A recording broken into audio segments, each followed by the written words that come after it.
Guy Fawkes, the man caught with enough gunpowder to level Parliament and the courage to break his own neck rather than be tortured to death. Just after midnight on November 5th, 1605, guards burst into a cellar beneath Parliament, torches blazing through the darkness. They found Guy Fawkes standing beside stacked firewood, matchcord in hand. Guards slammed him hard against the stone wall. A young guard tore the wood away, revealing barrel after barrel hidden beneath. 36 barrels of gunpowder, ready to detonate. They bound his wrists tight behind his back. His face stayed eerily calm, even as chaos exploded all around him. Guards dragged him up narrow stone steps into blazing torchlight, shoving him roughly toward the courtyard above the cellar. There, royal councillors already waited in the darkness. A guard kicked hard behind his knee, forcing him down. Fawkes stared back up without a trace of fear. Guy grew up in York in a family bound by a forbidden faith. His mother hid her rosary the moment footsteps passed the door. Inside a hidden chamber, a secret priest led mass by candlelight. He knelt in silence, swearing loyalty to the outlawed church. Down the street, the Crown's men raided a Catholic neighbor's home. Guy turned only as the shouting reached him and understanding dawned. That night, a priest pressed his hand to Guy's head. He swore his life to Rome, sealing a secret that could hang him.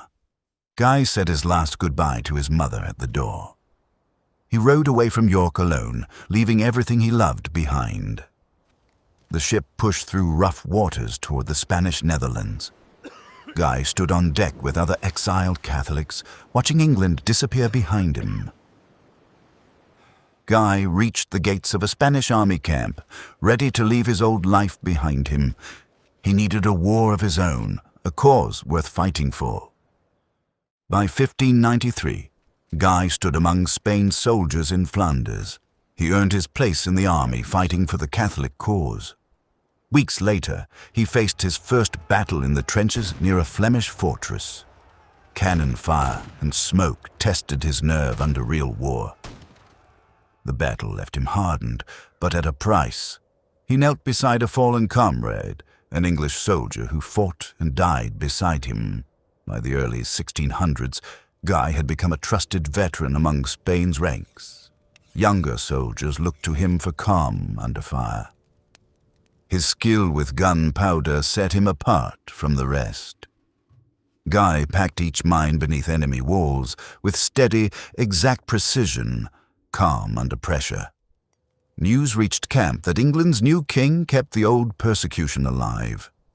Guy listened by the fire, jaw tightening with anger. In 1603, Guy pressed Spain's officials to back England's persecuted Catholics. They refused, unwilling to break their fragile peace with the English crown. With no help coming, Guy walked away from the only army he had known. He turned toward England, carrying his anger home. In the spring of 1604, Guy returned to London bearing an old friend's invitation. Robert Catesby waited for him behind closed shutters. Catesby leaned close over a hidden sketch and revealed his plan. Guy stared down at it, the weight of treason settling over him. In May 1604, 5 men gathered in a locked room near London. Guy stood among conspirators, bound by faith and fury. Together they placed their hands on a small prayer book and swore an oath. Whatever came next, none of them would break their silence. Afterward, a priest gave the men mass, never knowing what they had sworn. Guy knelt and took communion with a secret weighing on his soul. Alone that night, doubt crept in despite his resolve. He gripped a small crucifix, praying for the courage to see it through. By late 1604, the plotters leased a house beside Parliament itself. Guy took on a false name, posing as a humble servant. He moved in quietly, watched by a wary neighbor he could never trust. Every glance from her window could mean discovery, arrest, or worse. That December, they began digging a tunnel through solid stone toward Parliament. Guy's hands blistered as he worked through freezing nights underground. Then came a stroke of fortune early in 1605. A cellar directly beneath the House of Lords had suddenly become vacant. In March 1605, the conspirators rented that very cellar in secret. Guy walked into the empty vault, standing directly beneath Parliament's chamber. Cartloads of firewood arrived at the door, ordinary and unremarkable. Hidden inside each bundle lay barrels of gunpowder, 36 in total. Night after night, Guy stacked barrels beneath coal and firewood. He alone guarded the growing arsenal, trusting no one else. Through the summer of 1605, he returned again and again to check it. Rats gnawed at the wood, but the powder beneath stayed dry. By October 1605, the conspirators added one final member, a wealthy cousin. Guy did not trust him. Too many people now knew their secret. Days later, fresh gunpowder arrived by boat at night. Guy carried the barrels below. He feared the old powder had gone bad. One night, a watchman's lantern swept close to the cellar door. Guy froze in the shadows.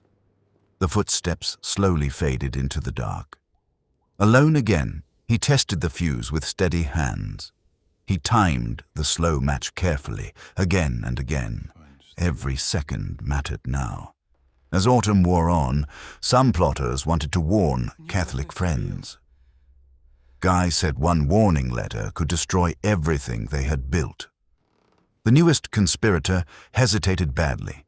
He worried innocent men might die in the blast. Guy said nothing, but doubt filled the room. By late October 1605, 36 barrels lay ready beneath Parliament. Guy made a final count. The long wait was almost over. On October 26th, a mysterious letter reached a nobleman's dinner table in London. Lord Monteagle broke the seal, his face drained of colour. The letter warned of a terrible blow, though it named no names. Monteagle rushed the paper to the king's chief minister that night. Robert Cecil read the warning twice. His sharp eyes narrowed with suspicion. He ordered an immediate search of Parliament's cellars. Guards found Guy beside the stacked firewood. He claimed to serve the cellar's tenant. His calm lies convinced them, and they let him go. Suspicion lingered. A second search was ordered before dawn. Armed men moved quietly toward the cellar, ready to look beneath every log. Before dawn, the king's men broke down the cellar door. Guy watched, frozen, as they tore through the firewood without mercy. Log after log fell away, revealing what lay hidden beneath. His last hope crumbled with every piece of wood removed. 36 barrels of gunpowder stood exposed in the lantern light, enough to level Parliament and everyone inside it that day. Guy lunged for his hidden tinder box, desperate for one final second. Soldiers seized him mid-reach, dragging him down before he could strike it. Guy hit the stone floor hard, his arm still reaching for the tinderbox. A second guard forced his other arm down, pinning him flat against the cold ground. Face pressed to the stone, he could only watch as a third man gathered his tools as evidence. Every hope of striking the fuse was gone. Nearby, a young guard tore back the last of the firewood. The hidden barrels of gunpowder stood fully exposed in the lantern light. Guards hauled Guy up from the floor and forced his hands behind his back. Rope bit into his wrists as they bound him tight. Still bound, Guy was dragged up the narrow stairs toward the street above. Cold morning air hit his face as they pulled him into the courtyard. There, the magistrate thrust the hidden matchlock cord before his eyes. Guy stared back in silence, giving nothing away. Dragged before the king's own councillors, Guy gave a false name. He called himself John Johnson, calm despite the danger closing in. His composure only enraged them further.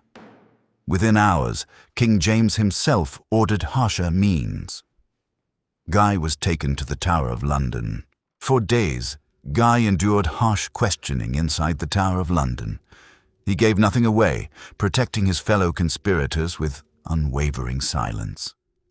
Eventually, his resolve broke under the relentless strain. His signature on the confession came out shaky, barely more than a scrawl. On November 8th, the surviving plotters barricaded themselves inside a Midlands manor house. Gunpowder, drying by the fire, caught alight, badly burning several men. The sheriff's men surrounded the house and opened fire. Robert Catesby fell in the doorway, shot through the chest, dead within moments. Word of Catesby's death reached Guy in his cell. Something in him finally gave way. He began naming the other conspirators, one by one. By January 1606, his full confession was signed. King James ordered a public trial, and Guy would soon face judgment before the realm. The presiding lord struck his gavel and pronounced the sentence, death for treason against king and parliament. Guy closed his eyes, his body going rigid. At dawn, guards led him through London's crowded streets. Thousands gathered along the way to watch the man who almost changed the history. On the scaffold, a priest offered his final blessing. Guy bowed his head as a church bell began to toll across the silent city. That same night, Londoners lit bonfires across the city in relief. They burned straw figures in celebration, a tradition that endures to this day.